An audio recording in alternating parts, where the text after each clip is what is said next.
guys, it's Jordan. Welcome back to my channel. Today I'm going to be doing my first book haul of 2018. Can you believe it? It's like July and I'm doing my first book haul of the year.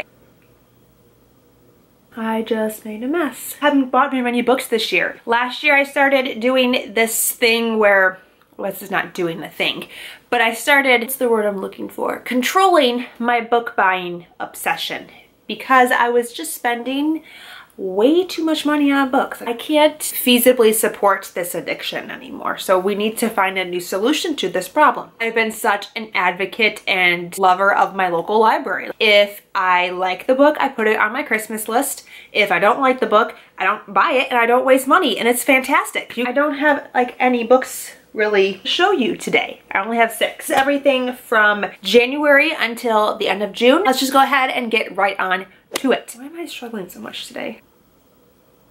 I keep checking it, like, is my lipstick still on? It's definitely on my coffee mug. It's not really where I want the most of it to be. The most of it, the majority of it. Add a little bit more for good measure. Shall we? By the way, this is the Urban Decay Color Naked. The first book that I bought in 2018 was Wings of Fire, The Lost Heir by Tui T. Sutherland. This is the second book in the Wings of Fire series. It's like a 15 books middle grade series about dragons. All the different dragons come from different tribes. There's like river dragons, there's night dragons, there's sand dragons, mud dragons. It's in the shape of a dragon. Isn't it just the cutest thing ever? The 5 dragons that you follow in this series are part of a prophecy. They don't really want to be a part of the prophecy, so they're trying to get out of it. I'm really excited to read this. Just like so cute, look at the dragon. So the next book that I purchased in 2018 was Obsidio by Amy Kaufman and Jay Kristoff, which is the 3rd and final book in the Illuminae Files trilogy. I bought this book because I went to a book signing with Amy and Jay. I have already read this book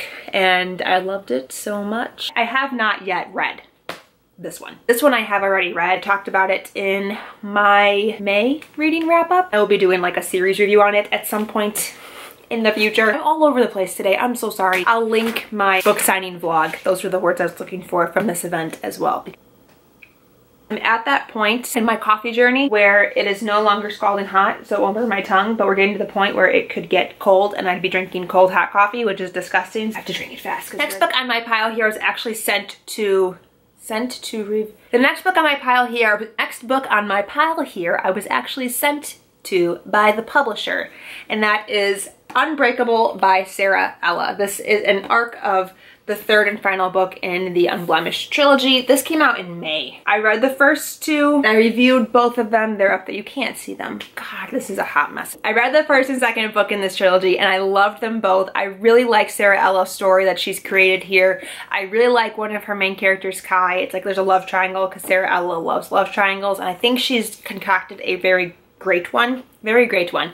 A good one in here because love triangles are so hard to do well, but I feel like Sarah Ella has done a pretty decent job with hers in this series, and I really like Kai. He's my favorite of the 2 boys. I'm very excited to see how this comes to a end because the 2nd book ended on a pretty intense cliffhanger situation. I need to find out what's up in this book. I've enjoyed them so far, so I just need to read the last one, and I hopefully will very soon. Do I want coffee or water? Why is there coffee all over this mug? How come I can't drink like a normal human being?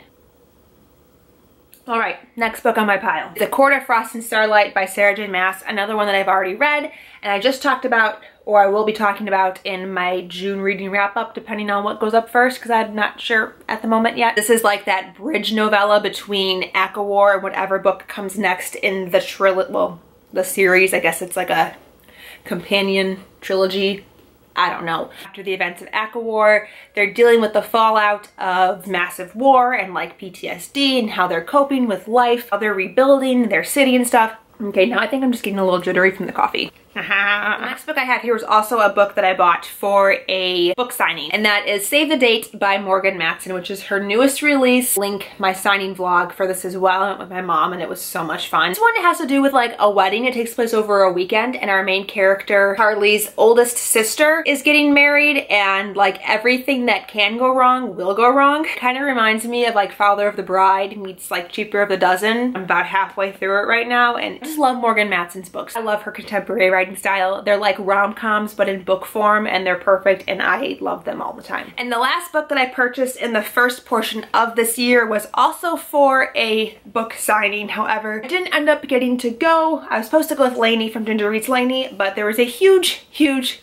thunderstorm on this specific day, and she couldn't make it from Iowa to Chicago. I have the book, but I did not get to meet the author, and that is An Ember in the Ashes.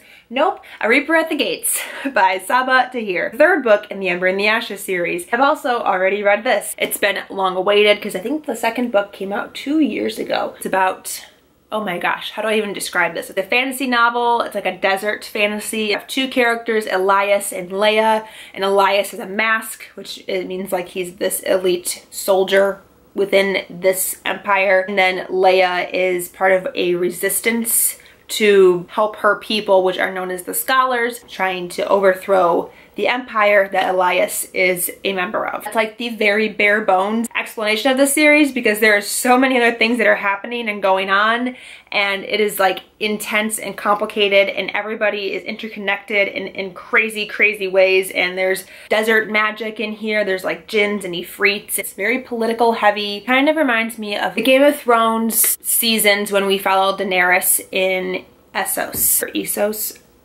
I don't know. But that is the last book that I purchased this half of the year. I'd love to know if you've read any of these books. Well, I guess I've read most of them. So if you've read the 2 books in this pile that I have not yet read and you enjoyed them or have feelings about them, tell me about them in the comments down below. Thank you guys so much for watching. Until next time, I'll talk to you very soon. Bye!